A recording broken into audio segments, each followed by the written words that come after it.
Kia ora, everybody. Welcome to the B-Link Innovation Series, Shift to Smart Farming. At this moment in time, we're just waiting for the last participants to come in. Participants, the people that are actually coming in to our virtual room. My name is Wim de Koning. I am part of the B-Link innovation team here at Lincoln University, and we are organizing a whole bunch of events, and you are joining the innovation series where we're going to talk about the shift to smart farming. And of course, then you could ask yourself, if we're shifting to smart farming, what are we doing now? But hopefully the three wonderful presenters that we have online will actually shine a little bit light on that. but yeah, let's leave that in the middle for now. Before we're going to start, I'm going to give you a little bit of introduction to B-Link Innovation, and then we'll give you a little bit of housekeeping, and then we'll get this show on the road. We are recording this webinar, and there is a Q&A function. If you move your mouse around on your screen, you probably see a Q&A popping up. You can put your question in there, and at the end of the webinar, we will actually try to answer your questions. You're all muted, and so only the speakers can actually talk.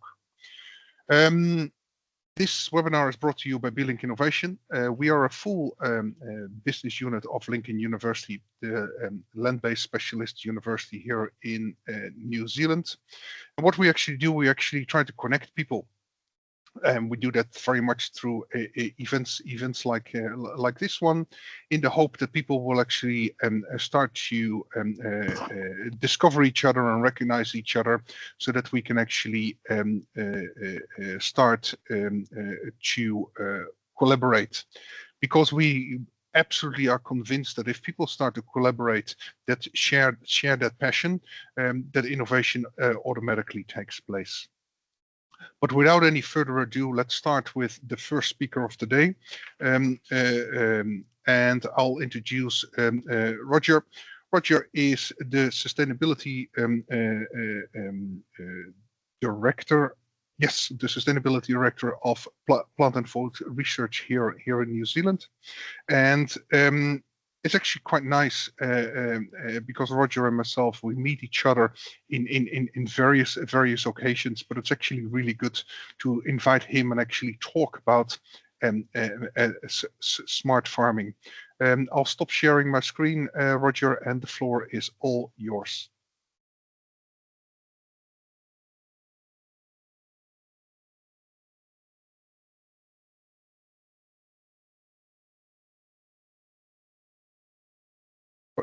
Roger, you need to unmute yourself, please. Hopefully, Wim, you're seeing my slide deck. We are.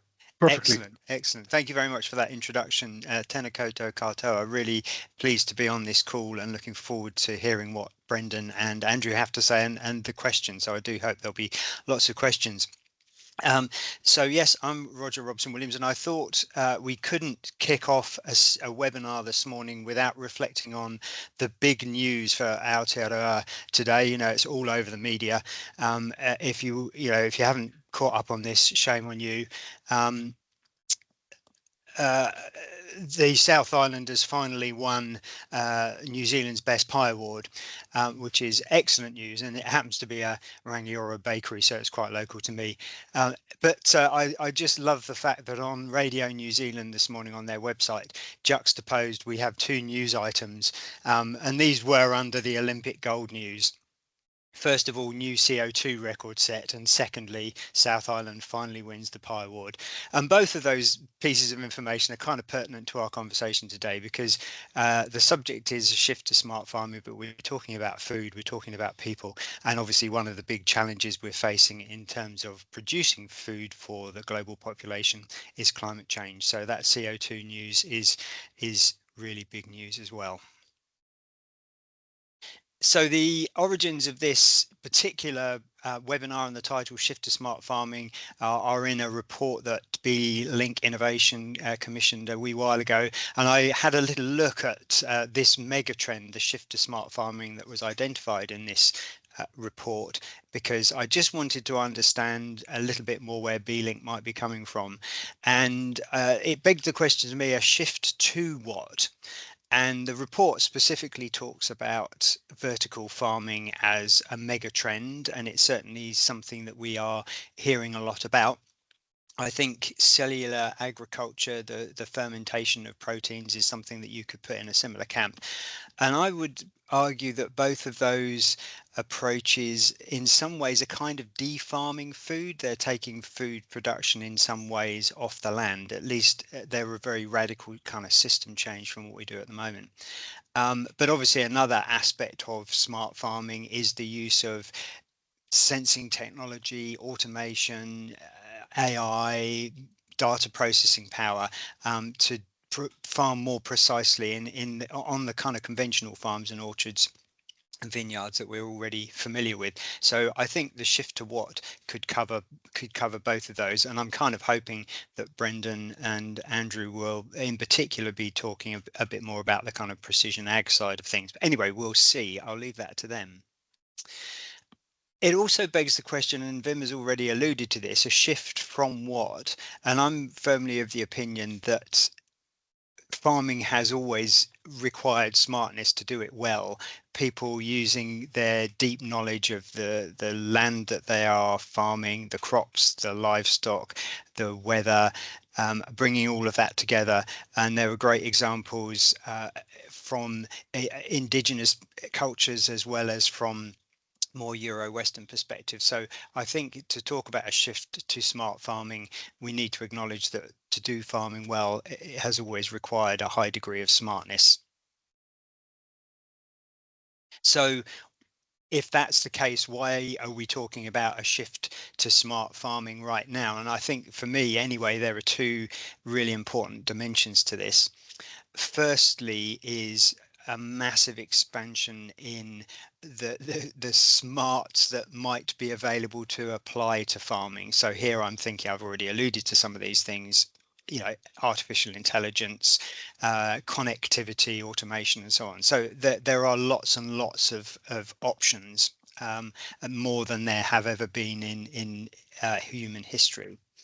And the second dimension to it is that the imperative to farm as smartly as we can, that is to produce good food affordably without harming the planet. The imperative to do that is greater than it has ever been.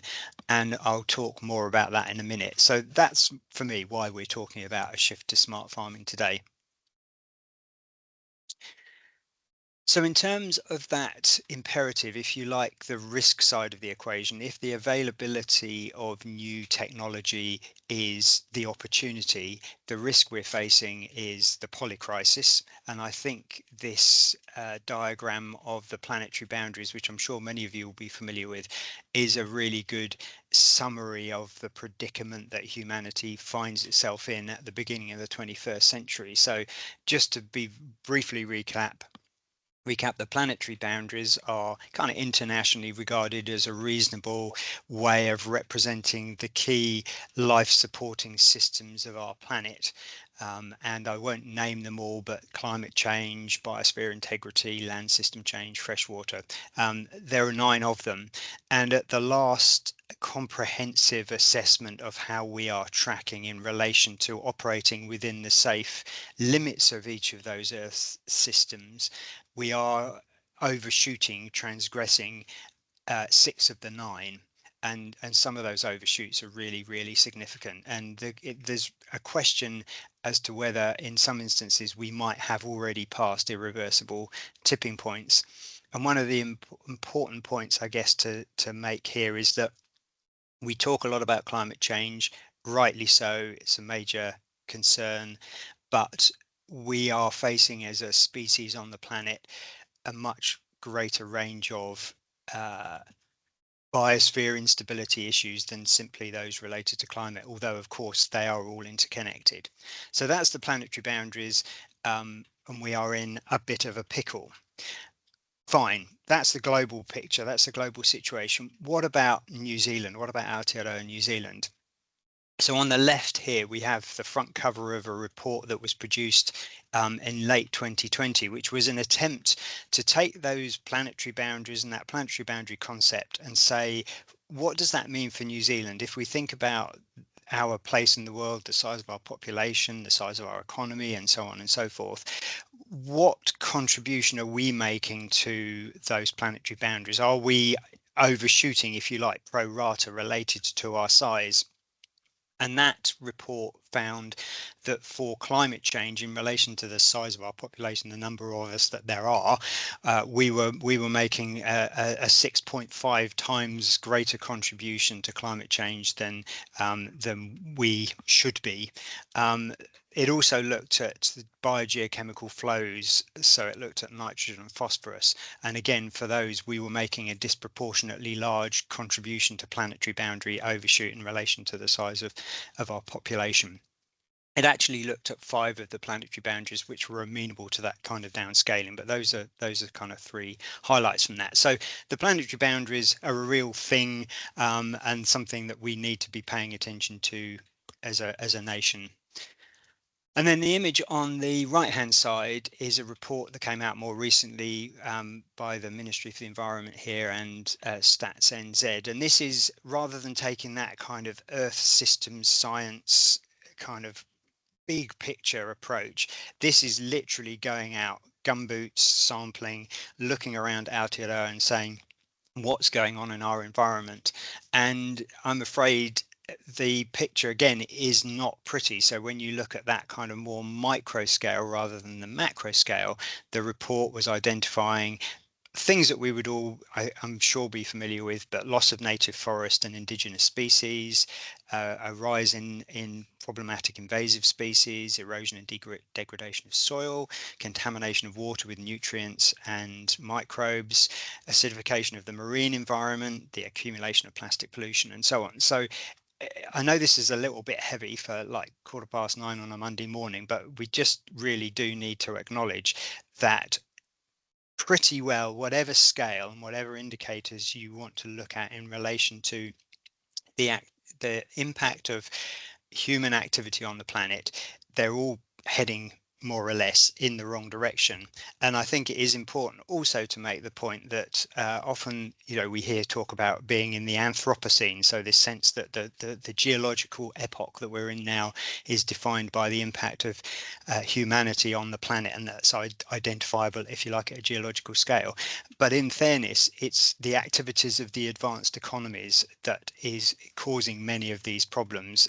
To imply that humanity as a whole is responsible is arguably unfair, and both the costs and the benefits of these impacts are borne unevenly at a global and a national scale. But I'll talk about a bit more about that in a moment. And then just to finish off, if we think about climate change, back in 2016, the Royal Society did what the Royal Society does, which is produce some really, really high quality, useful information, put it on their website, and nothing else happens with it. And they were talking there about the impact of extreme weather events and so on in New Zealand, using the present tense, but really looking ahead. And then much more recently, in 2023, the Aotearoa Circle, which again does some really good quality work, and I would encourage anybody that isn't already looking at the material on their website to do so. They produced an agri-sector adaptation roadmap, a climate change adaptation roadmap, and this is just a snip from that, where they're talking about more frequent extreme weather events, such as the recent cyclone damage across large parts of the North Island, flooding in the west coast and Marlborough regions of New Zealand, prolonged droughts in areas such as Northland and Hawke's Bay, and late frosts that can damage fruit harvests, all impact on food production to some degree. So that is really the last thing I'm going to say, to emphasize the point that these changes we're seeing in our biosphere, the instability in these earth systems that we depend on, are not something abstract. They're something that are having a real impact on how we live today. And something that I often hear said is, well, what are we going to do to save the planet? And for me, this is not an argument about saving the planet. This is a question of preserving the possibility of prosperity for future generations. This is about the ancestors that we want to be. Because the planet will trundle on with or without us perfectly well. So this is about future prosperity, and we are going to need to make, in my view, some difficult decisions. We're going to have some uncomfortable behavior change, and not just in relation to the food system. But the win here is that our descendants will have the opportunity to prosper. So it begs the question, are people prospering now? Are these environmental impacts and degradations that I've been talking about rather grimly, are they actually having any real impact? Aren't everybody's lives getting better anyway? And again, starting at the global scale, if we look at the United Nations Sustainable Development Goals, flawed though they are for all sorts of reasons, they are at least some articulation of an aspiration for humanity to lift as many people as possible out of, extreme poverty and so on and so forth. And in 2023, there was a kind of halfway through report on progress against the UN Sustainable Development Goals, and it really was not very pretty, specifically identifying that progress on more than 50% of the targets was weak and insufficient, and on 30% stalled or gone into reverse. So looking at that, again, that global picture, taking the UN Sustainable Development Goals as some kind of indicator of how we're progressing, not awesome. If we bring that down to the Aotearoa New Zealand scale and say, well, what, if anything, does that mean for our people? Are we not prospering? And I've just picked a couple of dimensions of prospering in New Zealand. I should just say that, again, the Royal Society have done some great work on this. They've produced some comprehensive reports on all sorts of issues of equality and equity in New Zealand in relation to food, housing, access to healthcare, education, and once again, that the overall picture is one of growing inequality and growing inequity. So whilst some people may be prospering, others really are not prospering. And so one dimension of that, if we think about food insecurity in New Zealand, a country that prides itself on being a food producing nation, a trading nation, feeding 40 or 50 million people worldwide, and yet we have 1 in 5 Kiwi kids living in a home with moderate to severe food insecurity. And sticking with the kind of food and health theme, the simple thing of having kids eat 3 portions of fresh vegetables a day, which is recommended for physical and mental health, and we all know the non-communicable disease issues of diabetes and so on that can result from poor diets, and we've only got half of our Kiwi kids that are actually doing that. Can we argue that they're prospering? Possibly not. So coming back to the question, why shift to smart farming? Everything I just said is why we need to shift to smart farming, or shift to even smarter farming. And one of the key things here is that, sure, farming is a contributor to some of these planetary boundary overshoots, but it's also increasingly recognized as part of the solution. And the IPCC recently said that how we manage farmland is one of the top 5 mitigations that we can work on for climate change. So farming is absolutely part of the solution. And at COP23, the most recent gathering of nations to talk about progress on climate change, however cynical or otherwise what one might be about those gatherings, a significant outcome from COP23 was specifically a declaration on sustainable agriculture, resilient food systems and climate action, which included reference to needing to accelerate the scale and scale science and evidence-based innovations, including local and indigenous knowledge. So my point being that even at the highest levels of concern and international negotiations around climate change, the role of farming is recognized. So that's one really good reason why we need to be thinking and talking today about switching to smart farming. Another one that may not have come across everybody's radar, and this is really in that global regulatory social norms kind of space.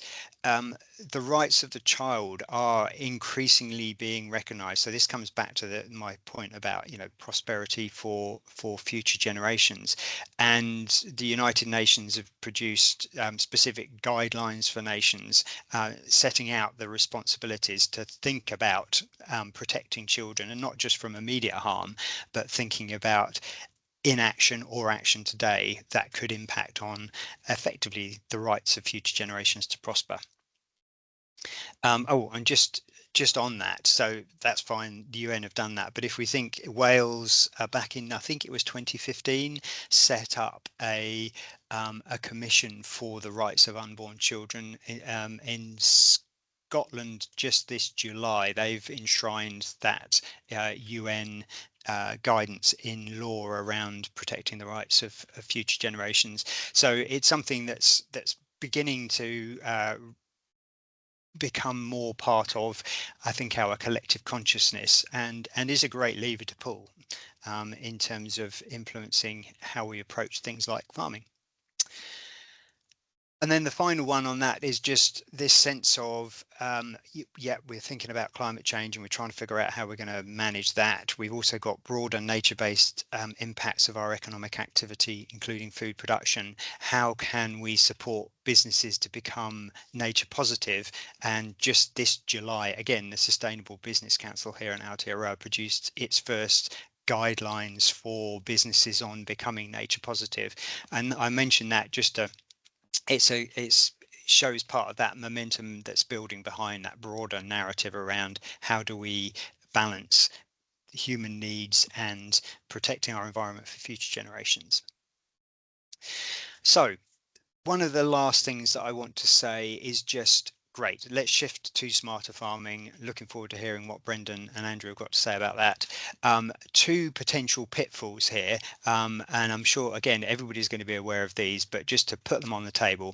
The first one is Jevons paradox. So this is this paradox that when you improve the efficiency of resource use, quite often you don't find that you gain the environmental benefit that you would expect to from that, because it just makes it effectively cheaper, more cost effective to produce more stuff.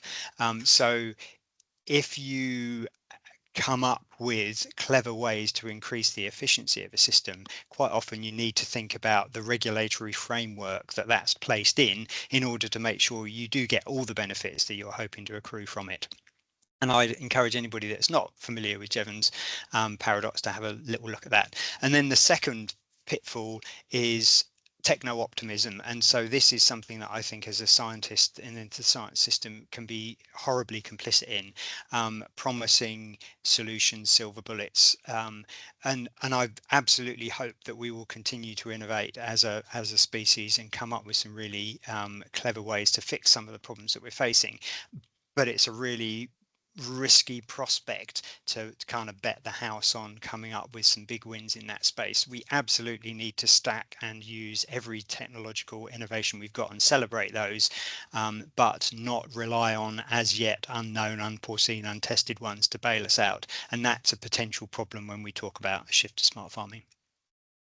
And the final thing I wanted to say was, as well as a shift to smart farming, we really need to think about a shift to a smart food system. And I think we will only really gain the full benefits of a smart farming system if it's embedded in a smart food system. And this slide sets out some kind of mindsets that you can sometimes see in any business in any industry that I think are a useful challenge to us as we think what would excuse me, what would a smart food system thanks for that, Vim. That is always going to trip me up at some point. What would a shift to a smart food system look like? And I love these mindsets. I think they're very helpful. So we've got the profit supreme, where we're resisting or opting out and always maintaining a focus on that short-term shareholder value and profits. And I'm sure nobody on this call would identify with that kind of mindset. Then there's the shallow gestures. Yeah, we'll do what we can, incremental changes, but it's not really going to achieve what we need to achieve here. And then there's optimism, which I've already mentioned.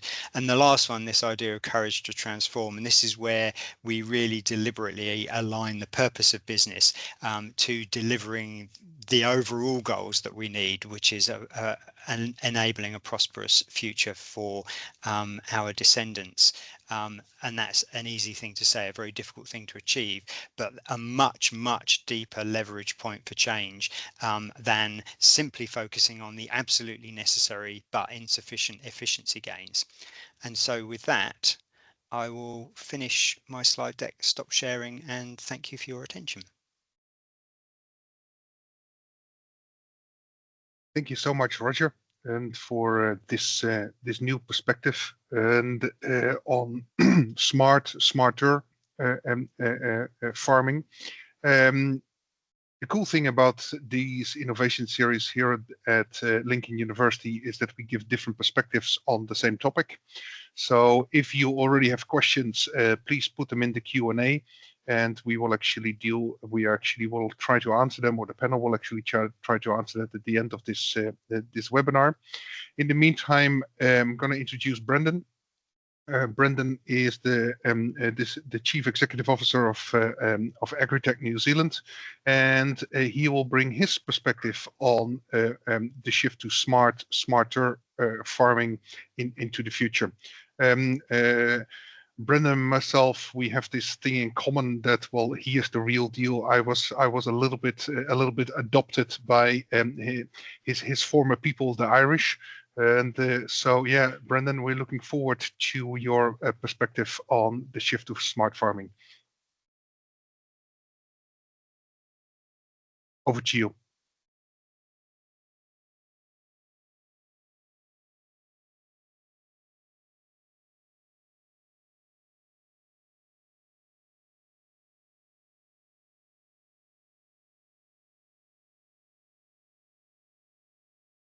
You are still muted, Brendan.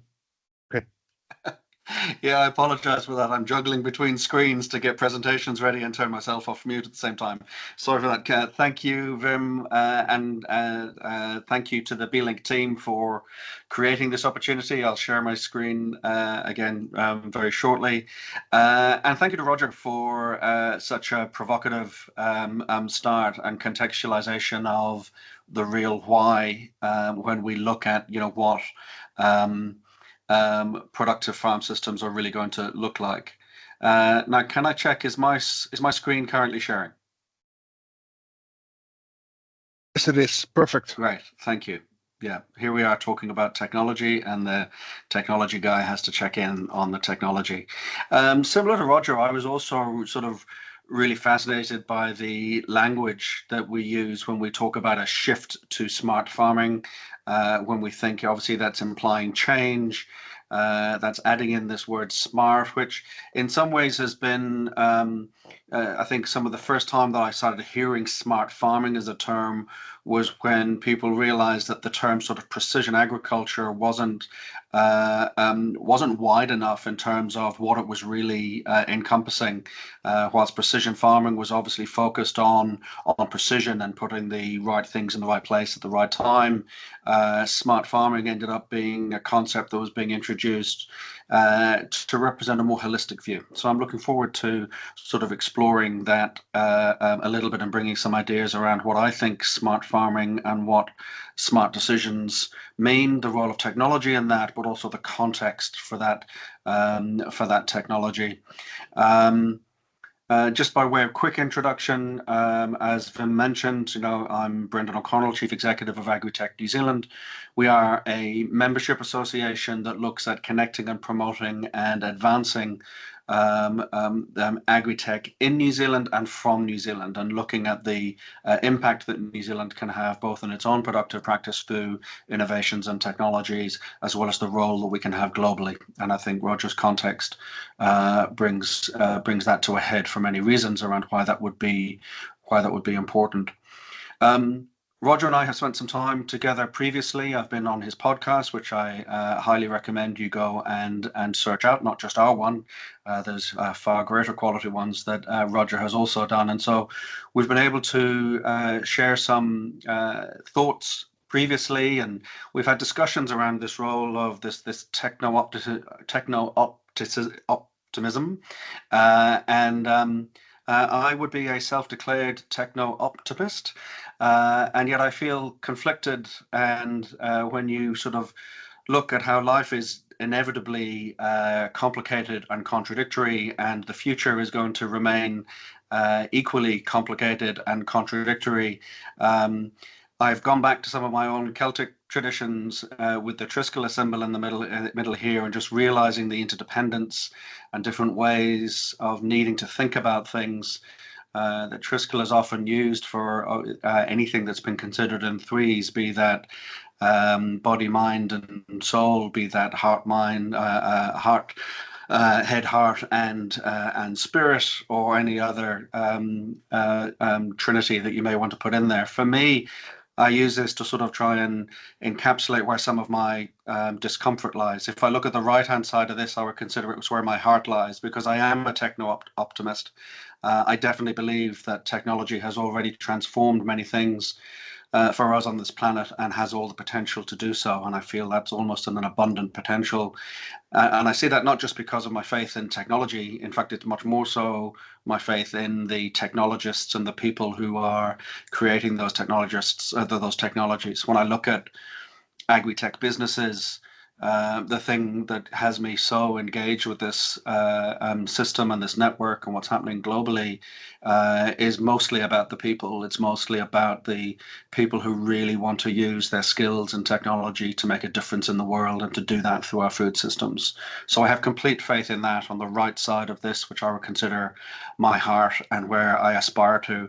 And yeah, that back over to the left side, my head knows, as Roger's pointing out, the real risk of techno-optimism is that we're putting off decisions that need to be made today. And I know that's true. I know that the right thing to do is often the hard thing to do, and that we need to be making decisions now if we have the right information. And so we can't wait for those technologies necessarily. We need to get them there as quickly as possible, but make decisions about what we have now. And also balancing that out with the reality, particularly a challenge for New Zealand, given that food and farming is where we make all our income. It is where our prosperity comes from, and Roger's quite right to call a wider definition of prosperity and understand that. But New Zealand needs economic growth if we're going to have the impact on our farming systems, if we're going to have the impact on our country and our planet. It is going to be through farming, which I think is what Roger was sort of acknowledging there. So, yeah, it's complicated, and there are contradictions, and I feel those internally quite personally, as I'm sure many people do. So if we sort of try and unpack that from there, the role of technology and smart farming, definitions of smart decisions cover three key areas.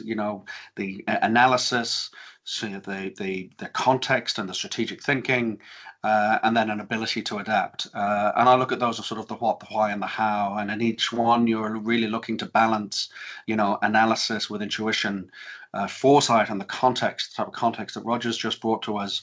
Bringing that foresight of what's really happening around us and what we really need to respond to, be that in something as near term and singular focus, but important around economic conditions, but then understanding that those economic conditions are just a small subset of the natural systems from which we actually exist and try and do things. So there's a real why there, and we need to be able to change and be flexible. And then the final one about in smartness and smart decisions, I guess, is around realizing that we're not doing it alone. We're not doing it alone within this country. We're not doing it alone within this ecosystem. And so just that ability to share and connect and look at what the collaborative results are going to be.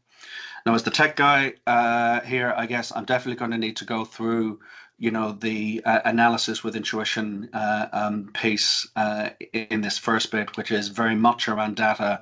It is very much around, what is our current state in terms of having evidence and being able to prove what we need to be able to prove, improve what we need to improve, and have the analytical tools around doing that. So when I look at what this shift to smart farming means and the shift to being able to make smarter decisions, of course, we have these waves of technology that are giving us new levels of measurement, new levels of insight that we haven't had before. No matter what aspect of farming you're involved in, there are examples here. I'm sure many of you will have been engaging with these in various ways, whether that's as a user, as a developer, as an advisor, looking at the waves of technology that are coming through is giving multiple points of entry to this, to all the dynamics that are enable more and more smart farming with this data-driven approach. What that means, of course, is that we have growing amounts of data from multiple sources, and that the frequency and resolution keeps on improving, and importantly, that we're accessing them through a range of management tools. So that's probably the touch point or the starting point, which many people are sort of I guess making sense of the data and looking at where they connect that data up with other data sources. So the management tools play a really important role. Of course, the result of that, the end result, the emerging capability of that is, as Roger mentioned, is in these new areas of systems of increasing capability, as they're called. So increasing capability at a rate, the rate of that improvement is difficult to get your head around in terms of what artificial intelligence prediction machines are able to do. It's obviously being informed and growing from these growing volumes of data from multiple sources. And without doubt, it will have a massive impact on everything we do on this planet. People talk about it in grandiose terms as having a bigger impact than the internet, having a bigger impact than electricity. In terms of New Zealand productive practice, it will no doubt have a bigger impact on New Zealand productive practice than aerial top spraying ever did or refrigerated shipping ever did in terms of our ability to get to markets and bring product to markets. So it's a massive component of smart farming, and yet it feels like hype at the moment, and it feels like something that we can't really relate to. So what I think when you actually bring it back down to what it's going to mean, my predictions for what this flow of data is going to mean is that very shortly AI will significantly enhance most of our genetic developments. This is already beginning to happen. By 2030, most genetic developments will be driven by AI. Algorithms will be informing many daily farm decisions. And so by 2030, there will be a differentiation in the farm advisors who are using AI as a part of their assets and part of a combination of their own intuition and experience along with data-informed insights. By 2030, a short step away, we'll be seeing farm advisors significantly differentiate by that. In terms of some other technology areas in the biological space, maybe I'm probably accelerated by AI in many ways, but definitely just in terms of those future predictions, this long waited for vaccine for methane reduction in livestock will absolutely be on farm. Not every farm, not everywhere, but it's moving faster than we thought. And all food claims will be verifiable by data. They probably are already in many ways, but the systems are still a little bit cumbersome. Reporting systems are still trying to catch up, and some of the claims might have missing data points. So we're almost there. By 2030, we'll be closer. By 2035, I see all of this shifting significantly. I think all livestock and plant genetic improvements, everything that we're looking for, will be AI derived. That algorithms will inform almost all farm decisions. Of course, there'll be decisions made on the fly. Humans are absolutely a part of this. That's the hybrid model of intelligence has to be human and machine informed. But the amount of the ability to bring data to decisions will just be overwhelming, and that's what we'll be looking for. And all farm advice will be entirely hybrid. In other words, it'll be human and machine informed. You will find very few fringe offerings of your farm advisor as we might know them now, just bringing their experience to bear. By 2035, I think vaccine for methane reduction will be widely available, and all food claims will not only be verifiable by data, but it'll be the cost of doing business.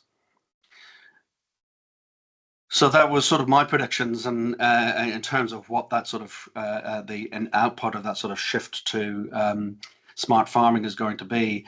Of course, the best way to predict the future is to design the future and to actually be part of the process.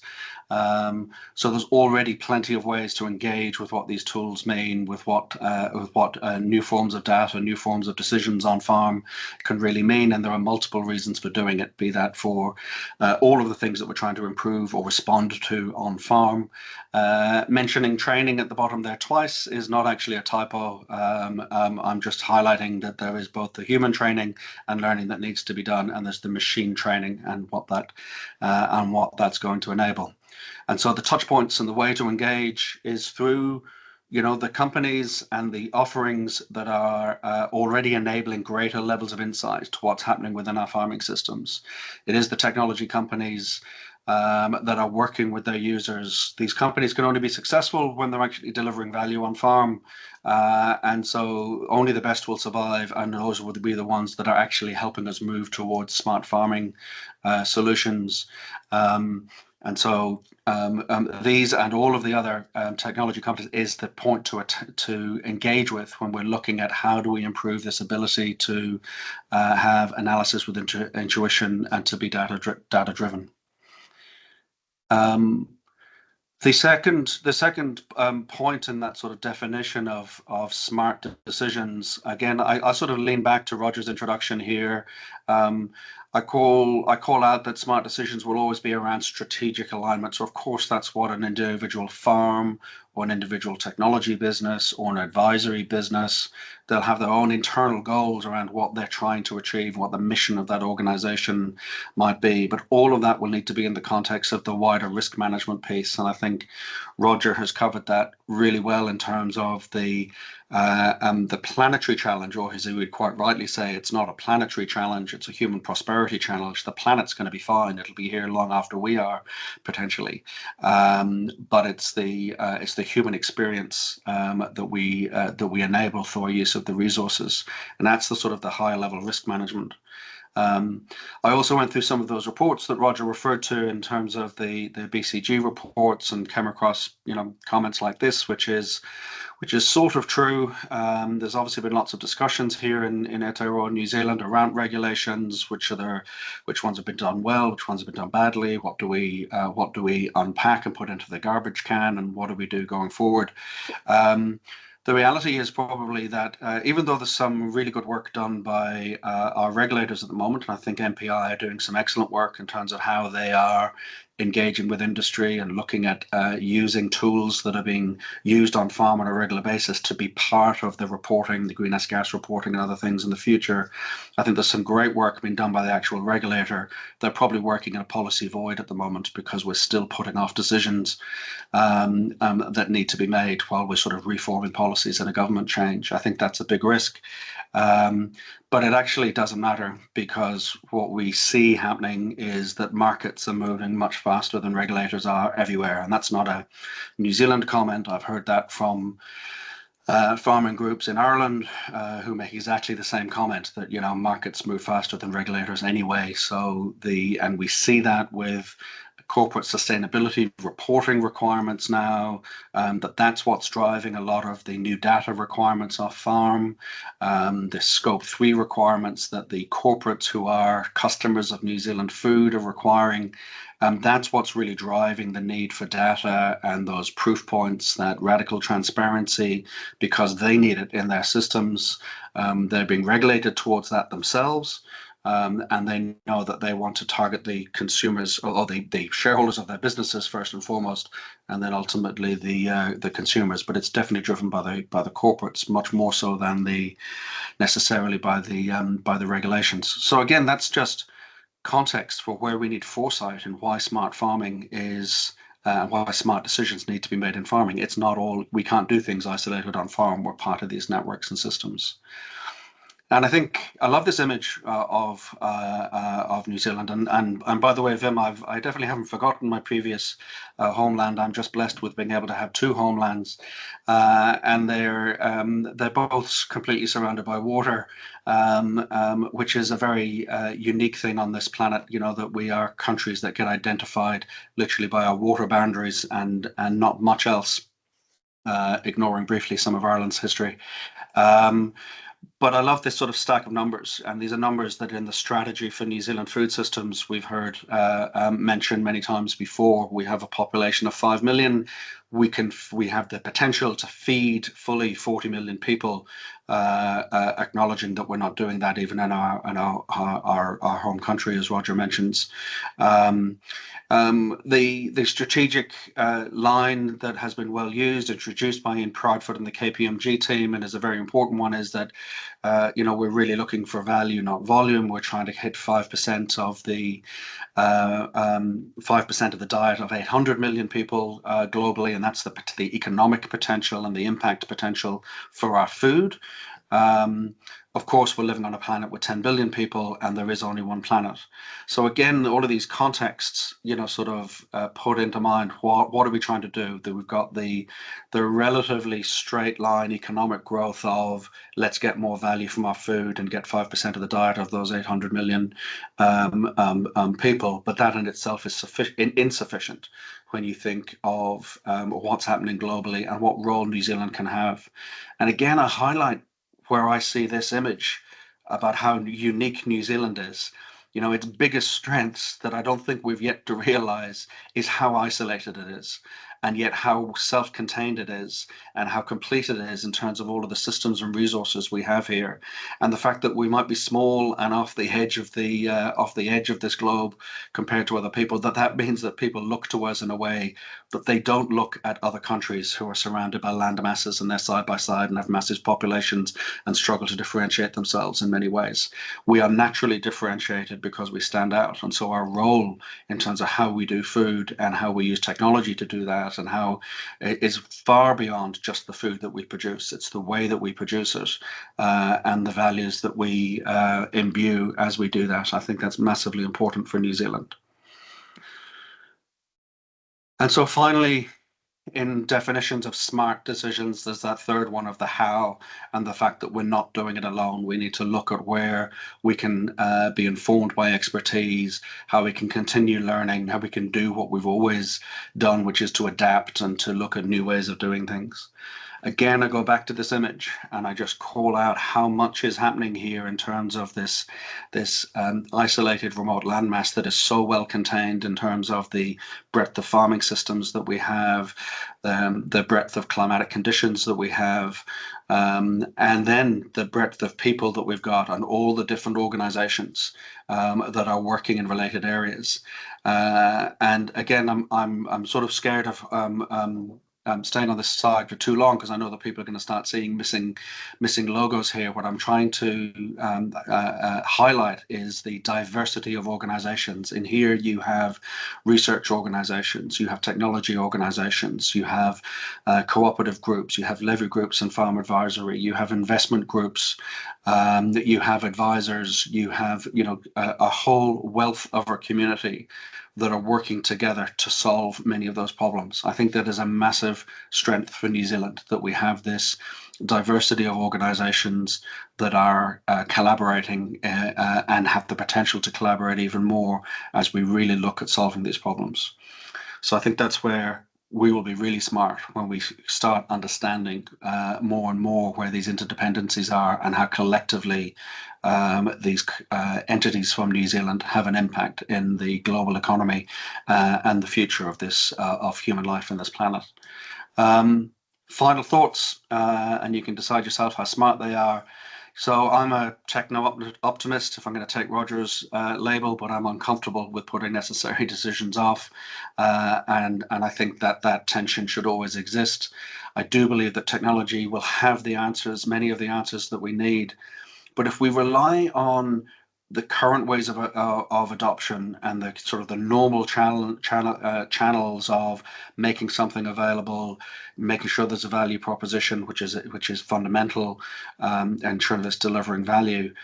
Some of the adoption for the technologies that can make a difference will be too slow. So acceleration is absolutely required. I'm very aware. I came to New Zealand 25 years ago.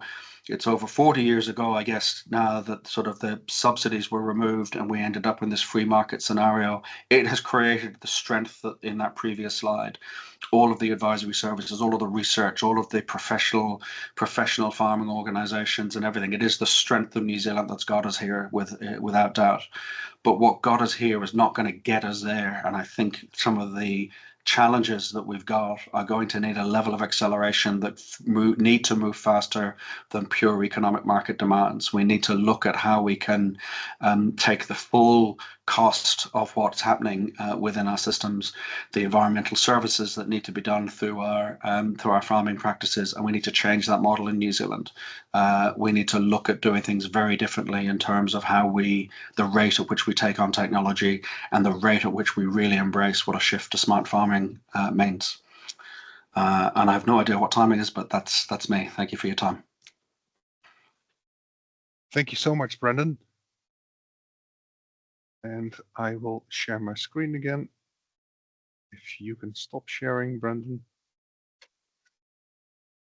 Thank you. Thank you very much. We are going to our last speaker in this B-Link event, and that is Andrew Darling. He is the Managing Director of Adar Farming. They operate a coastal arable farm in the outskirts of Timaru, doing a mixture of, or growing a mixture of wheat, barley, oilseed, rape, ryegrass, sunflowers, and they are actually doing something really special out there. They are not only looking after their soils and treasuring them, but they also have integrated a high level of technology on their farm to actually reach the outputs that Adar Farming has set out to gain. So without any further ado, I would like to introduce you to Andrew Darling to talk about the family farm. Thank you so much, Andrew. Over to you. Yeah, thank you, Wim, and thank you for the invitation to come and speak and share some of the technology and things we're using on our farm. And yeah, I'm just going to bring my screen up now to present. 2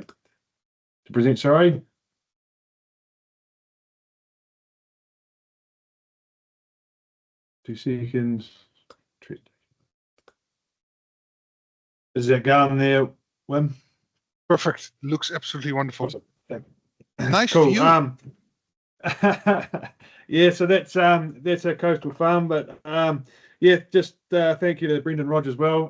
Some interesting stuff that come out of there, talks as well. So I'm going to try and sort of speak from, like I said, the technologies we're using on our farm at the moment, and then sort of where I see some sort of data integration and some other things going forward. So yeah, it's just a view looking towards Timaru and our farm when it was in some oilseed rape last year, and obviously a public walkway that walks along the side there. So we've got plenty of pressure from the town and the environment, and lots of people around us. I think last time I counted, we had about 37 neighbours that neighbour the farm. But showing just another map there from a satellite view in the red circle, basically around the Scarborough area there is we're all farm. So it's the home family farm, which I'm 4th generation on, and then plus 2 neighbouring blocks as well that we're leasing, and so and quite a few neighbours around us. But as Wim mentioned before, wheat, barley, oilseed rape, ryegrass, and some sunflowers and beans are sort of our predominant rotation. Mainly autumn sowing. So when harvest is finished in February, we're sort of back, most things planted again by the end of April. So sort of a tight turnaround from harvest back to replanting again. So the things we've been doing on farm, so all of our area, it's all arable.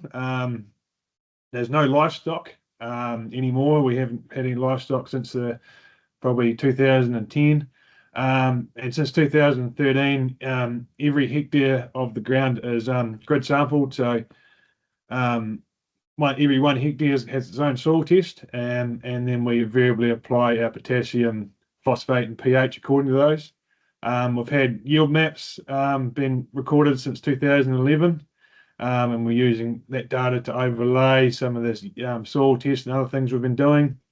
We've been working on minimum tillage for quite a long time, since the early 2000s now, retaining as much residue as we can to help with the soil health.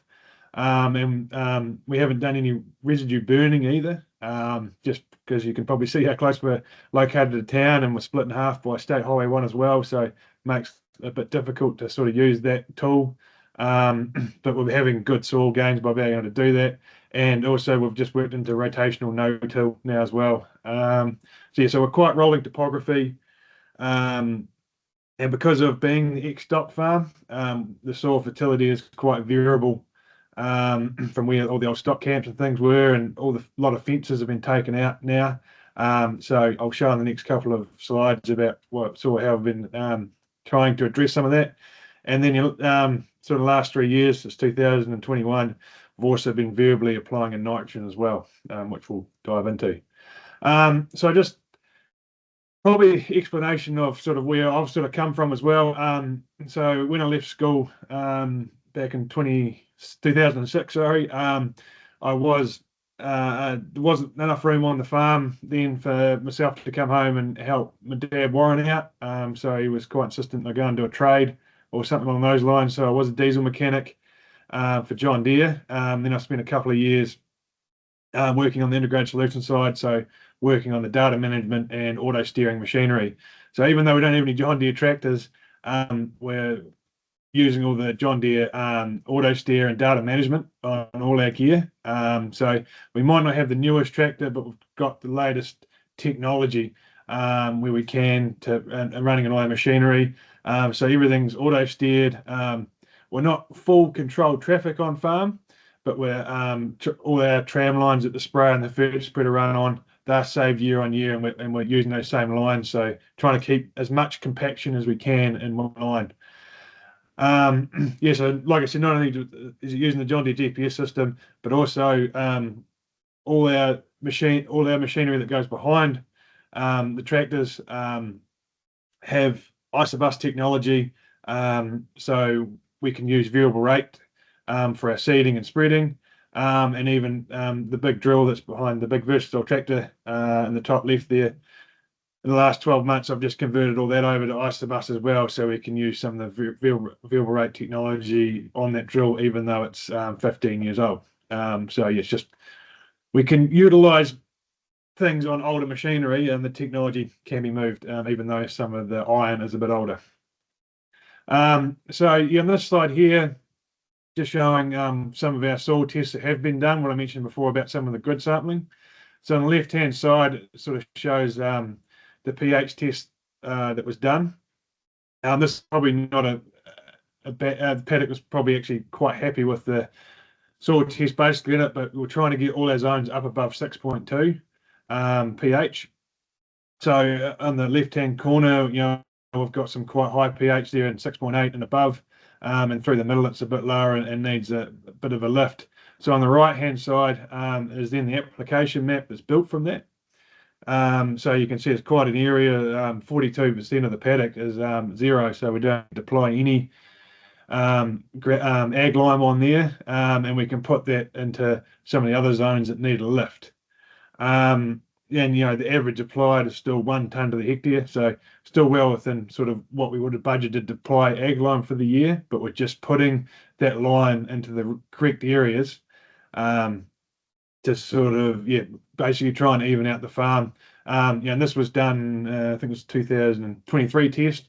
So when we first started doing some of these tests back in 2013, there was a huge amount of variability, and now we're starting to see a lot more leveled. And so how the tests work is we get the test done every 4 years. So we're sort of in a 4-year rotation. So a quarter of the farm is done every year by these soil tests. That the ag lime is applied the year after that.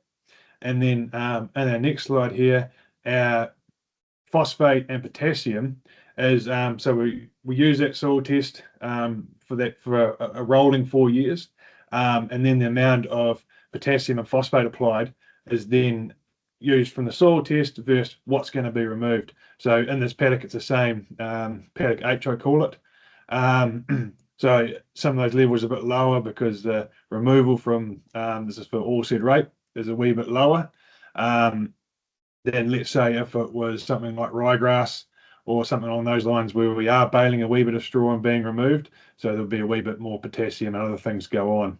So hopefully that makes a bit of sense. That we're trying to look at the zones in our farm where we are low in some of these areas. We're trying to level it at the same time, but also try and work out what's being removed from that crop as well. But I'll delve into that a wee bit more shortly, how we're trying to smarten some of these ideas up since we've been working on in the last 10 years. So something else we've been working on since we've been trying to fix our base fertilizer. We've sort of been now looking at what we can learn from the leaf during the growing season and be a bit more smarter about some of our nitrogen applications. So we've got a handheld leaf tester here, and it tests the chlorophyll that's in the plant. It gives us a good indication of sort of what nitrogen needs to be applied at what growth stage. So you do 30 samples, you clip on to the leaf and do that 30 times across the paddock or the area you want to know about. And as been here from this test, it's recommending that 50 kilos of nitrogen needs to be applied to bring that plant back up to where it needs to be. So, we'll talk about smarter farming, and Brendan made that indication before. It's about making smarter decisions. It's using these technology tools to either back up the decision you need to make on farm, or just try and. A lot of it, I think, with these tools, when we knew we had a problem, we knew where the variability was, but it's just using the tools to make that smarter decision. So taking that a step further, there's our old Deutsch tractor that has probably twice to 3 times the amount of money put around the outside of it and behind it than the tractor itself. So on the left-hand side, you see that it's got the Yara ALS1 end sensor on top of the cab, which they call the big white coffin. There is a new version of that now that is a bit more sleek than currently what we've got there, but it's still running the same software, and it's just as user friendly as the newer ones. But so how that works is it can take a snapshot of either side of the cab of the tractor, and it looks at the nitrogen that's growing in that plant, and then we can variably apply the nitrogen because we put some different measures in there and the screen to say what crop it is, what growth stage it is, and what yield we're aiming for. And then by looking at the plant every second, it's adjusting the spreader to put the right amount of fertilizer on to get our desired yield. And then on the right, we've just got another image there of sort of what's inside the cab. So the screen above that's got the picture of the spreader that's running through the John Deere screen. There's multiple pages there also running our auto steer at the same time. But what rate is coming out of the spreader, and then to the right of that on the Yara screen is where we set up to the amount of our windows of what sort of yield we're aiming for, and then it will variably apply the nitrogen as it sees fit. Some of the other good things about this product too, about this Yara tool, as arable farmers, we're probably pretty kind to poor areas of crop, so we can do nitrogen cutoff areas. So it's good if myself isn't driving the cab, because I might have turned that spreader off, but I can sort of, if it's set up right, I can just have an operator doing how I wanted, how I would have wanted it to happen. But yeah, basically those zones that if we're going to put more nitrogen on late in the season, it may have been drowned out because of poor drainage earlier on, or a weather event that come through. Nitrogen late in the season is probably not going to affect anything at yield, so it will cut that rate back, and we get a bit of fertilizer saving that way. But also we're just basically fixing up those zones. So there's just best way probably to explain that is showing an early application on the left-hand side. So that was urea applied from the first application. So where it's a darker green, it's heavy application has been applied there, and then where it works away to orange, it's a bit less. So you can see the variability that's been applied.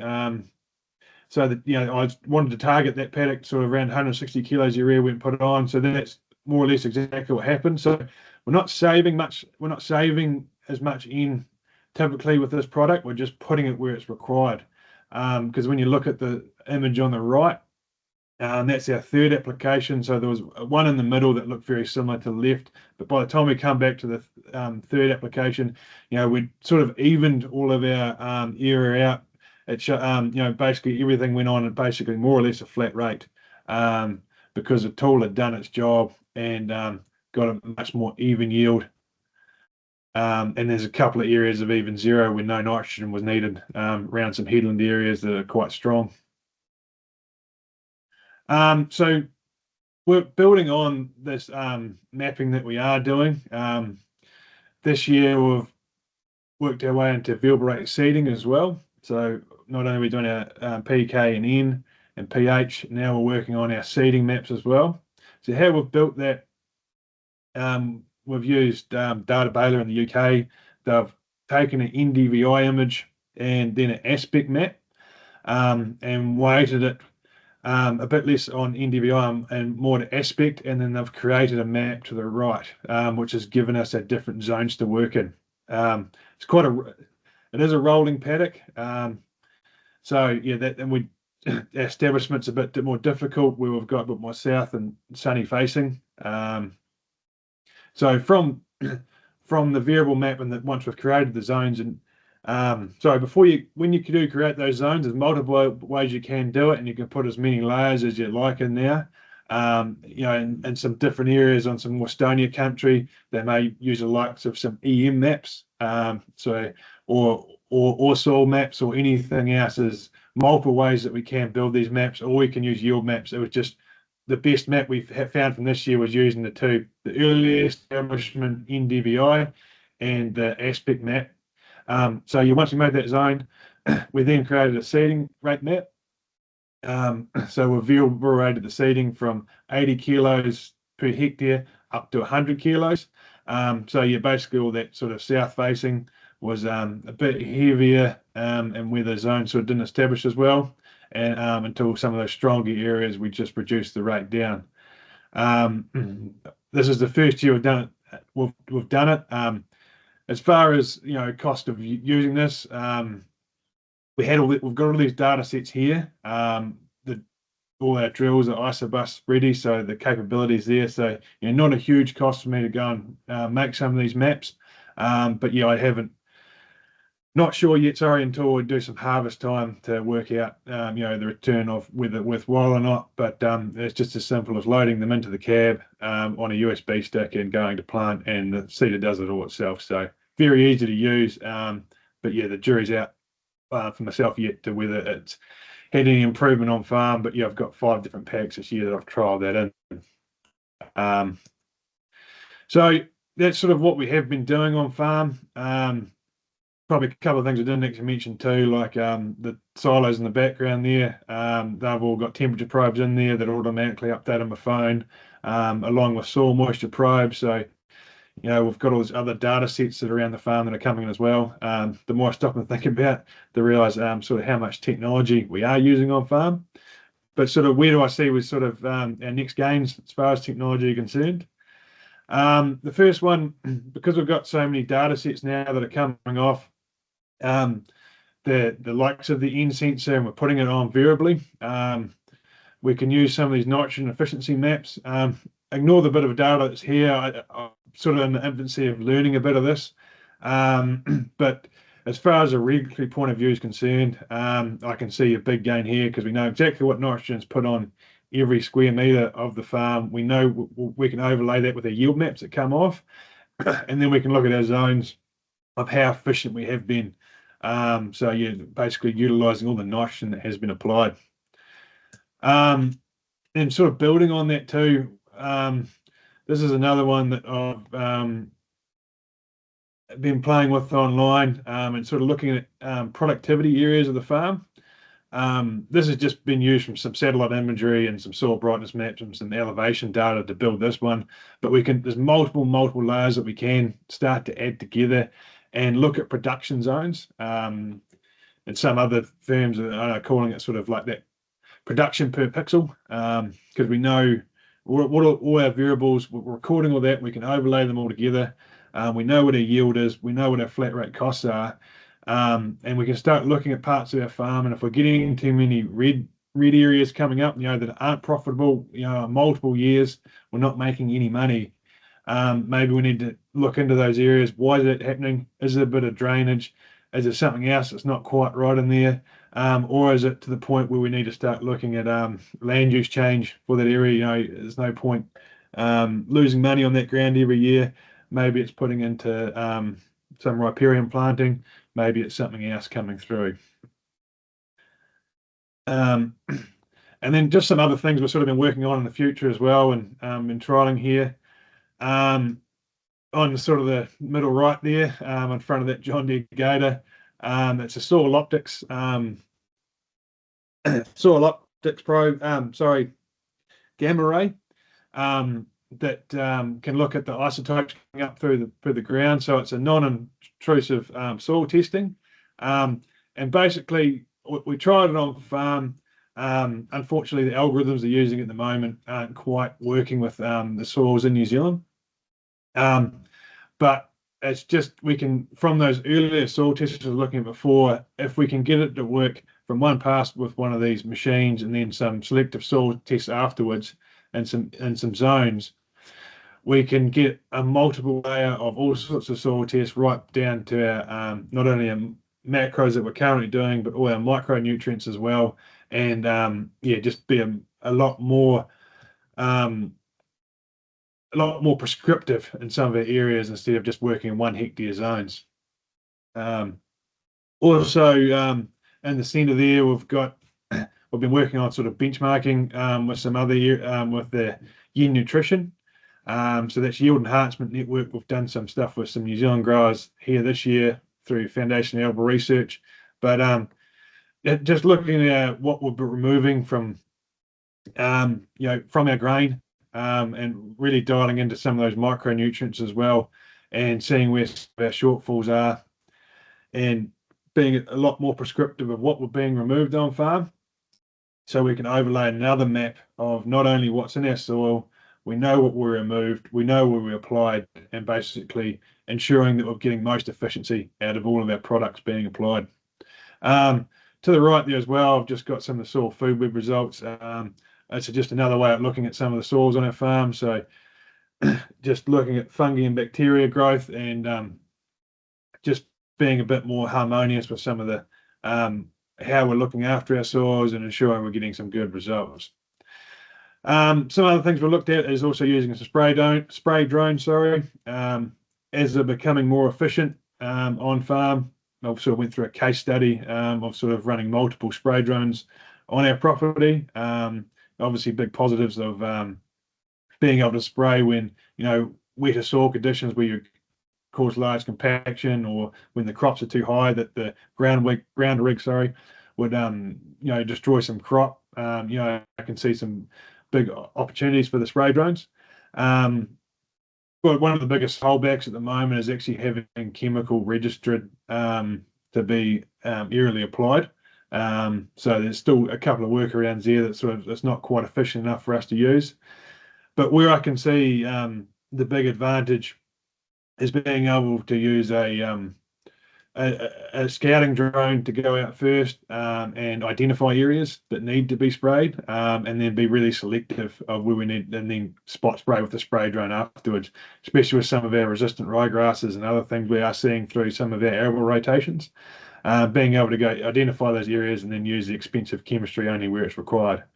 Then the other thing we've got in the bottom corner there is obviously AI technology, or building some of this stuff and machine learning. We've got the camera ability now for some of those drones to do some of these see and spray, but we just need the machine learning side of it to be able to identify which areas need to be done. And then obviously every time we have a different weed spectrum, being able to just make those algorithms click together. And then also along some of those AI areas as well, like when we go and do harvesting now, all these new harvesters, they're learning as they're harvesting of, they've got cameras in the grain tank when the clean grain's coming in. They're making adjustments on the fly through the paddock as they go across different topography, and adjusting settings and learning when they've made those adjustments what's happening. So it's only at the base of what's achievable, but there's definitely a lot more along that space. So yeah. And yeah, that's pretty much covers me up. So hopefully that all made sense. And Andrew, thank you so much. And that stopped sharing, isn't it?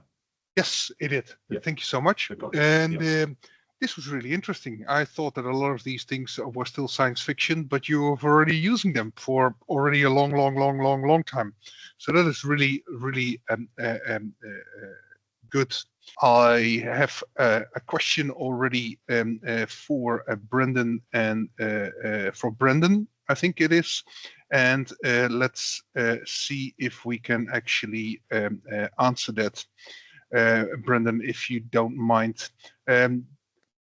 Data-driven insights can support smart farming. Brendan mentioned critically of training. How might farmers who are poor in time be supported with training to the best use of these technologies? 2030 is just around the corner. Brendan, do you have a thought on this? Yeah, thank you, Wim, and good question. Everyone is busy. I remember when I first started in this sector, it was Andy McFarlane sort of gave me one of my first bits of education. I was working with the livestock business True Test, and he sort of highlighted that farming is a game of limiting factors. In other words, you're always looking at what's the aspect of my particular operations right now that are limiting what I do. So I think the way to find that training is to do it through lived experience, is to find well, what is if you're farming in some area, what are you trying to address in your particular operations, and choose the right partner. So that training piece. That training piece is going to come from the service capabilities and the support capabilities of the technology companies. Of course, there are roles and support that will be paid by the various levy groups, but ultimately there's a shared journey. So all technology companies and offerings will have a significant component of onboarding and training. So effectively it can be done on the job. Thank you so much, Brendan, for that. And I have another question. And can you elaborate a bit more what you mean by all food claims need to be verifiable? What type of claims?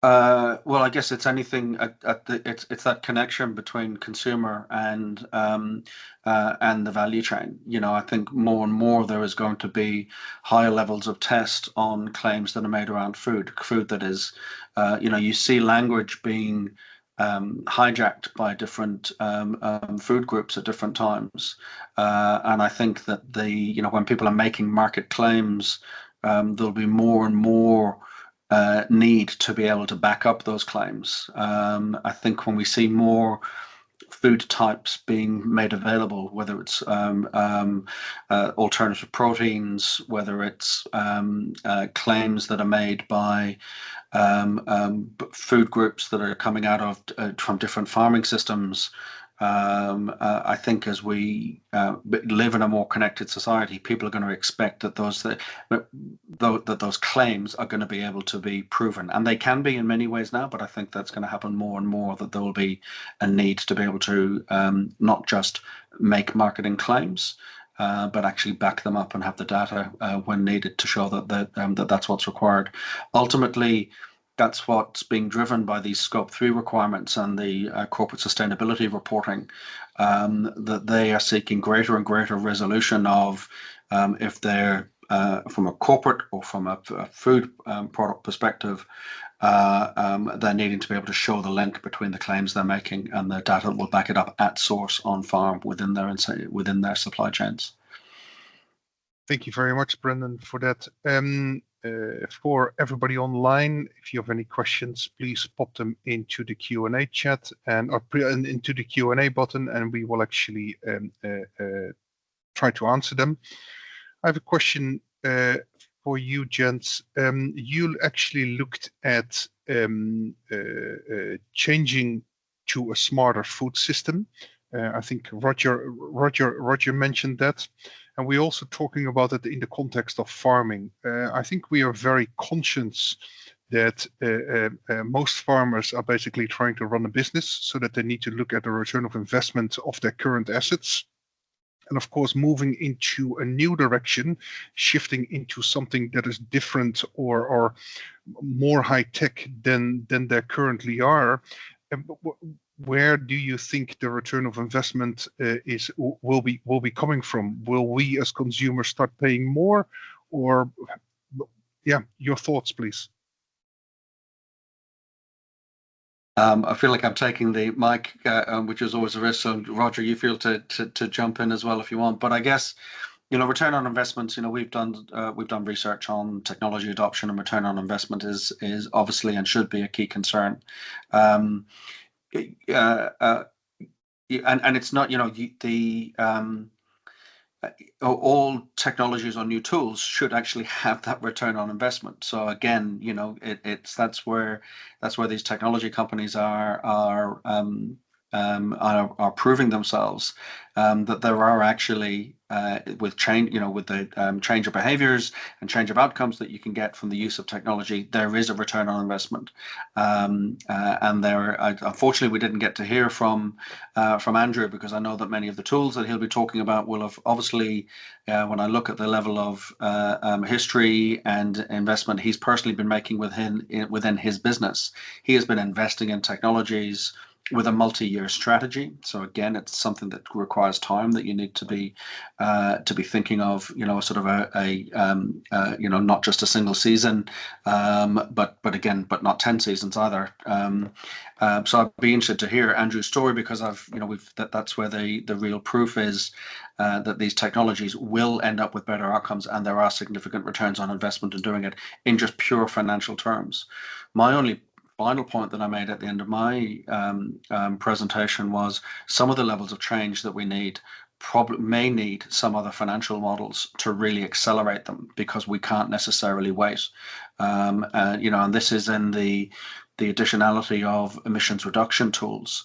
In and of themselves, there may be little or very delayed return on investment. There'll be participation markets that might not happen otherwise, unless we're using those tools or being able to reach those levels of footprint and emissions reduction.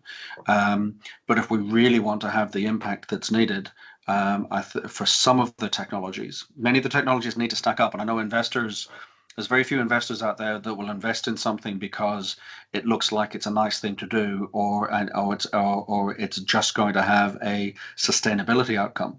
The investors are looking for, we need the sustainability outcomes because that's what the planet working for, and there needs to be a return on investment. So that's the main driver, that it's not an either or, it's an and that you can have those changes and get the economic return. But some of the level of change that we need and the urgency for which we need it, I think, needs something other than economic models to drive as well, to really price in externalities, reward farmers for environmental services, and do that at a pace that gets the environmental services that are required. Yeah, and if perhaps I could build on that.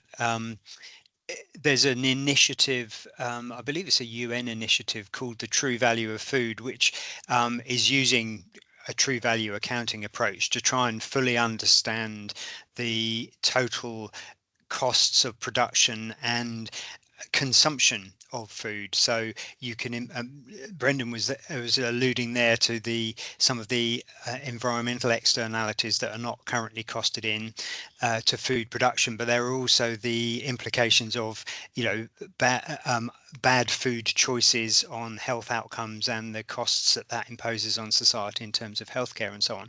So this True Value of Food initiative, looking at what does food really cost in financial terms as opposed to the price that we pay for it. And the sobering reality is, in general terms, the financial cost of its production and consumption is about twice what we currently pay. But clearly, in the middle of a cost of living crisis or at any other point, politically, it's a very difficult thing to turn around to consumers and say you need to be paying twice as much as you've become accustomed to for your food. And that is the conundrum that we're in, that the price that we have become accustomed to paying for food doesn't reflect the true costs of doing so. And when I talk about needing a smart farming operating within a smart food system, that's the kind of the issue that I'm talking about. And we cannot expect farmers to somehow tackle this on their own, which is precisely what happens. And so you end up, it's often said in the primary industry, you can't be green unless you're in the black. You have to first be profitable before you can take climate positive action, which at the level of an individual business or enterprise is completely rational. But at a system level, when you scale that up, humanity cannot afford to wait until it feels that it's in the black before it starts being nature positive. That's the problem that we've got, and that's part of the issue that we need to resolve. And so I'm not in any way trying to decry the value and the opportunities that technology presents, but as Brendan has so articulately said, it's a piece of the jigsaw, absolutely essential, but in itself on its own insufficient. A couple of questions. And capital investments, these things of course are not free, and you out of your introduction, we understood that you have the skill set to do a lot of these things by yourself, or you can modify them to your needs. How do you look at capital investment and return of that capital investment for the average arable farmer in New Zealand? Yeah, that's as much as I'm doing some of the install myself, it's still a large expenditure in some of these displays and receivers, and that brings the GPS information in.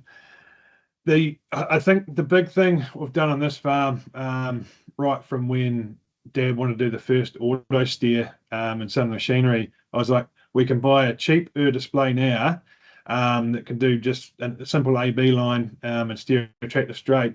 But let's look at where we're going to be heading. So it's sort of taking small bites at the elephant at the time instead of doing it all in one go. So we want to be in sort of 3 to 5 years time, and then start to work out what bits of machinery we need to implement now, so it's not just one huge capital expenditure. I have reduced some of the cost in some of the sort of tractor and the horsepower side of it, and put some of that cost into what actually, in my terms, makes the money. But a lot of the new machinery now, if you are buying new tractors, a lot of it's actually already integrated, and most of that stuff's coming from factory. Probably the only one other thing to add to, like, even though I'm using like the REN sensor and things, and yes, that is a big capital expenditure, I am getting the return on investment from using that product, from keeping my crop standing. Maybe not so much in my overall nitrogen saving, but I'm evening out my yield, and that it's what they call softer benefits. So it's hard to put a true figure on, but it's sort of touch wood. I know I'm getting a return out of it, but the same tools can be used. The free applications are available online to be able to use satellite data and basically use the same information that's already there. Download that satellite data onto a phone. There's a free phone app that will tell you to speed up and slow down with your fertilizer spreader. As the sort of from using the same algorithms I'm using in the display. The big downfall from that is obviously cloud cover. If you've got that, you haven't got it every 5 days that the Sentinel satellite goes over. So yeah, there's a couple of types of that, but I was sort of making the point that you can sort of do it if you want to call it a shoestring budget, as long as everything lines up for you.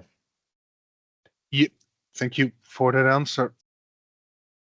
Thank you so much. We have another question online, and basically talking about data and data being comparable between different systems and different technologies, and how are we going to make sure that all these technologies are basically talking to each other and making sure that the farmer can actually benefit from this data? Any thoughts on that? Yeah, it's a real area of capability development, and for a long time we felt the pain, and it's been quite rightly a common criticism of the overall performance of the sector, that farmers are needing to enter in information to one system to get this answer, and then enter in the same information into another system to get that answer, and doing that 6 or 7 times around core bits of farm decisions. So that is a market failure, and it's one that's been well recognized. It's non-trivial to resolve. It's relatively easy to resolve technically, but commercially, the human interoperability challenge has been one that has made it difficult to resolve. I would highlight, though, that I think we are seeing greater levels of data mobility and data sharing now than we have ever seen within the New Zealand agri-tech ecosystem. So I'm looking at the work that's been done by our leading cooperative groups, whether it's Fonterra and LIC, the investments they've made in their technology backends to more seamlessly allow data transfer. There's still a lot of work to do, but there is more data exchange between systems. And if you're working within the Fonterra farm source systems, the data that you've got from Ravensdown, from Balance, from Trev, from Figured, from Farm IQ is now interchanging in the background with the right permissions and the right controls in a way that's never happened before. So I'm sure whoever asked that question is aware of the pain out there, maybe is feeling some of that pain themselves. I think it's a recognized challenge for the sector, and there's better behaviors going on now than there ever have been before. And there's still a lot of work to do to make that a lot more seamless.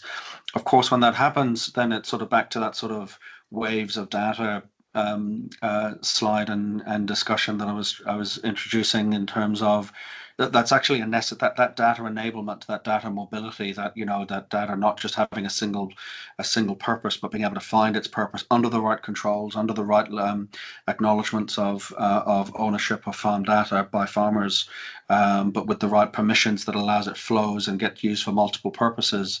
That's an absolute necessary part to really get to the level of capability that a lot of these digital systems and artificial intelligence systems will need. They obviously get fed by data, and so that problem has to be resolved for many reasons. But like I say, the one thing I'd call out, and I think it's worth celebrating, is there is more data exchange going on in the sector now than there ever has been before, and that's because there's a willingness with our data leaders to do that, to enable data sharing under the right conditions of security and privacy. Thank you for that. Andrew, you're looking at satellite data that you are using. Is that sufficient, or do you need to have higher resolutions and need to start flying your own drones, or where do you think the future will bring you?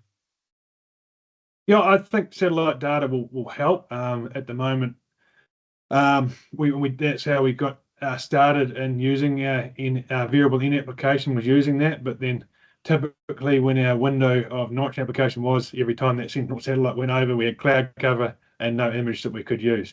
So that's what pushed us down to having something on the tractor, and we were sort of a bit more hands-on in the paddock, being able to make these decisions instead of having to wait, download it off the computer, and a bit of other admin that was involved in the background. But but yeah, I think it will get better. Maybe there is, and the resolution's probably going to get better. But like most things, the capability in the cameras and the is there. It's just working out the algorithms to work out what we are trying to achieve, or basically everything I'm doing at the moment, there is a definite return on investment. But yeah, some of those other futuristic things, it's not quite there yet. Or yeah, if you can pick up a problem with a data set, then what's the cost of making it, and then to be able to, then the cost of application is sometimes where I sort of can't make that return. If it's a single application I've got to go out and do to fix that problem, what's that return on fixing that problem going to be in my yield?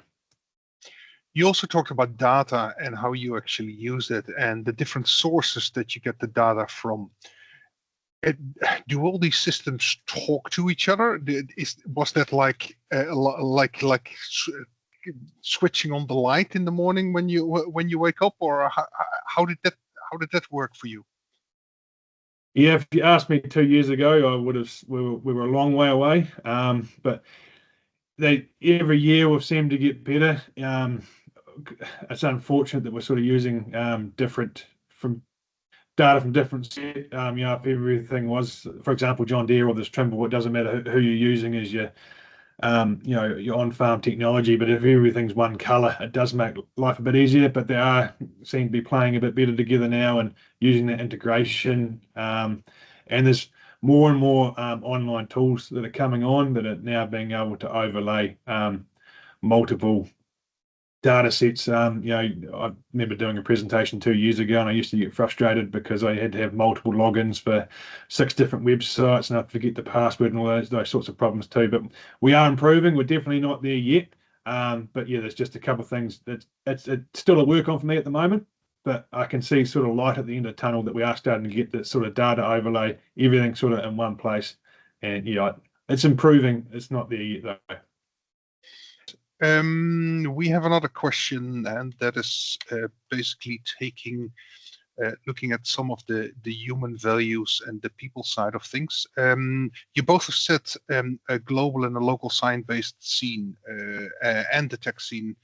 You both referred to the people side, social values by Roger, and the ecosystem services by Brendan. How and by what deliberate steps or creations do we marry these into a system where human values flourish? And who is we? Yeah. Yeah. Wow. Yeah. Roger. I think I love that. Whoever asked that question, I want to go and spend some time with you because I think I need to unpack that question at multiple levels. Well, the nice thing is we know Murray, and so if you need introductions, I'll make the introductions, Brendan and Roger. No problems. Well, I mean, I might have a quick pop at that in the sense that and this sounds like I'm trying to promote this podcast series, which I'm not, but one of the first people that I interviewed on it was Sue Pritchard, who's the CEO of the UK's Food Farming and Countryside Commission. And the reason I mention this is because she is leading some really, really interesting work in the UK around citizens' assemblies and asking citizens what they want from their food system. And that's partly a reaction to the kind of standard narrative that supermarkets know what their customers want, and it's cheap food, and really trying to understand what do people want and expect from the food system, and what perhaps are they prepared to do to get that. And so I'd really recommend a look at the Food Farming and Countryside Commission, which is a terrible name for an organisation. It's a non-governmental organisation in the UK, and the work that they're doing around that. And I think that approach of actually engaging our citizens in a conversation about the food system, about what people want from it, and how we can re-engineer it to deliver what people want is something that's quite kind of urgently needed. And I think seeding that decision making to multinational companies or who knows who seems to me something that we should do very cautiously. So I would say everybody should be given the opportunity to have a voice in that conversation. Brendan, your thoughts? We talk about technology or organizational strategies or challenges, be they on data sharing or whatever challenge in sort of level of challenge we want to do. Ultimately, it all is about sort of a level of human connection and trust and understanding with each other. Even the sort of our relationships with brands and food becomes a human trust dynamic. So I think finding ways of connecting with groups of similarly minded people, of learning from a bit of diversity becomes really, really important. So the type of work that you're doing at B-Link in terms of making connections, I think is really important.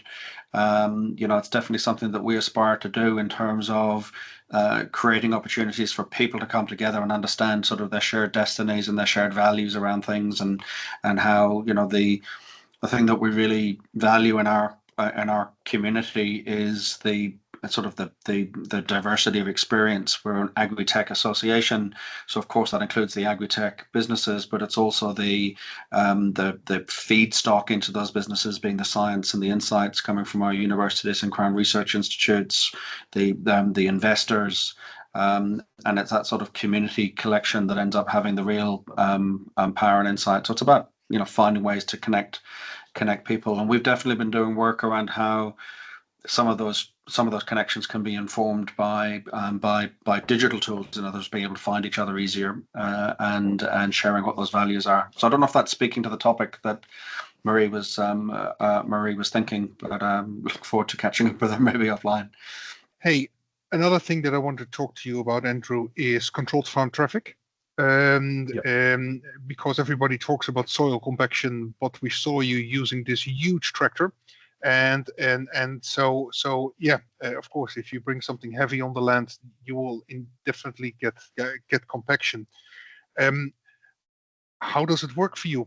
How does it work in practice? How can you make sure that you leaving that compaction on specific areas? And again, is there a return of investment of doing that? Yeah. As far as control trap, we're definitely a crew version of it.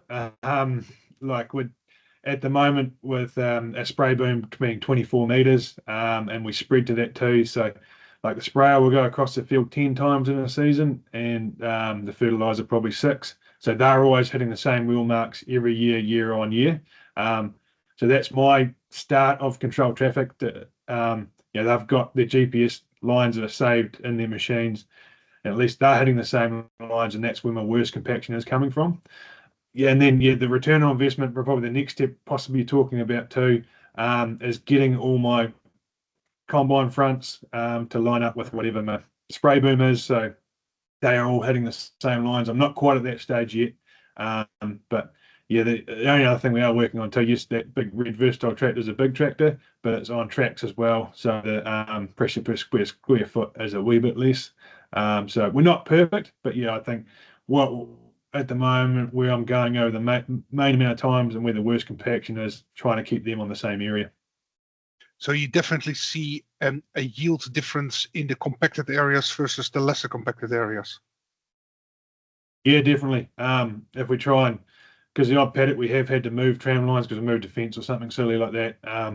And yeah, it's just that hard. It's like a road. And then the benefit from that too is not only yield, but because we do make it hard when we do get wet, the machinery stays on top of it a bit more, like when we get a heavy rainfall event and then we need to go and do some spraying or fertilizer spreading, a week later. It's hard on that bit of road. If you do slide off it, you sink quite significantly. Okay. But yeah, yep. Soil health. You indicated that you do limited tilling on your land, and you leave a lot of the organic materials in your soils. Yeah, that sounds really smart to keep organic materials in your soils. Does that translate into better economic figures? Yeah, definitely. It's been a slow burn, that one. like that's probably from the early 2000s when Warren, my dad, went over to so he do a crop tour over in the UK and saw what they were doing over there with some of that machinery and sort of brought it back and implemented it here. And it took a few years to sort of get it working properly on farm, and it all starts from the residue that comes out the back of the combine and working its way through and making sure it's broken down properly so that it's easily digestible by the microbes in the soil. So it's taken a while for the ground to get used to it now, but we're seeing our organic matter levels and also our carbon levels slowly lifting on the farm as well, which I'm quite proud of on an intensive arable operation with no livestock, that we're either staying slightly stationary but moving up in the last sort of few years. So sort of excited about that and heading in the right direction, and there's a definite economic payoff there from keeping that soil healthy and those microbes and feeding them up. Well, thank you so much, Andrew. Thank you so much, gents. And I think we are no longer getting any questions into the Q&A. So I think we'll round off here. I think that what we see in farming is that we have a lot of people that are very passionate about the land, the animals, the plants, that they are growing and nurturing to make sure that we, and this is the royal we, this is everybody, can enjoy good and healthy food.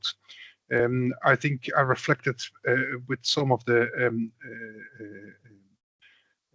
speakers this morning before we got online, is it that we are going back to the way our great grandparents would actually have farmed, small blocks, knowing all your animals by name, knowing where you planted every seed, and nurturing every crop that would grow out of that seed. And then we were tackled by scale and the drive to actually start to produce a lot more food to feed the world population.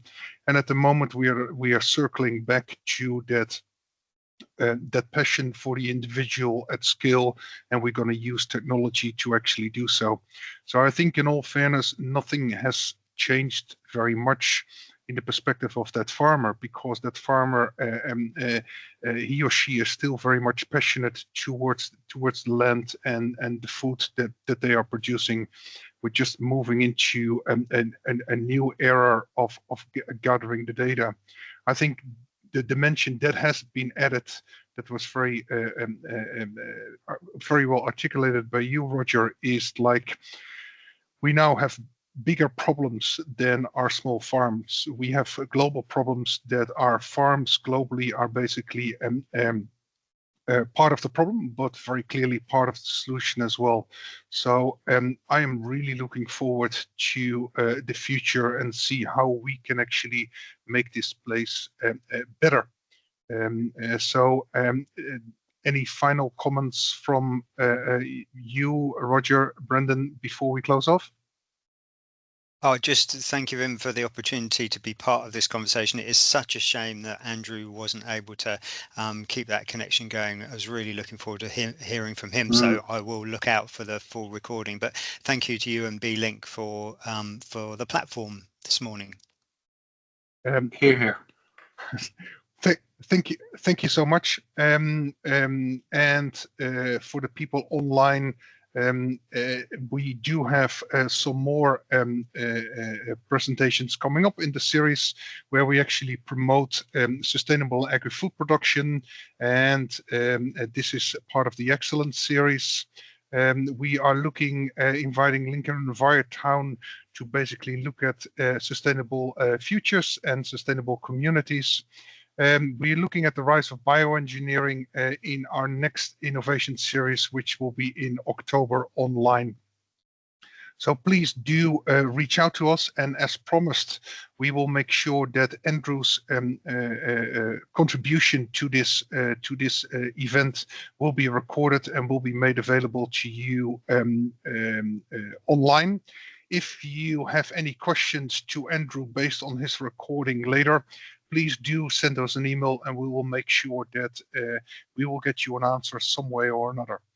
Brendan, Roger, thank you so much. Andrew, if you're watching this and can't participate, thank you so much for your willingness, and we all look very much forward to your contribution. Thank you so much, and have a great day.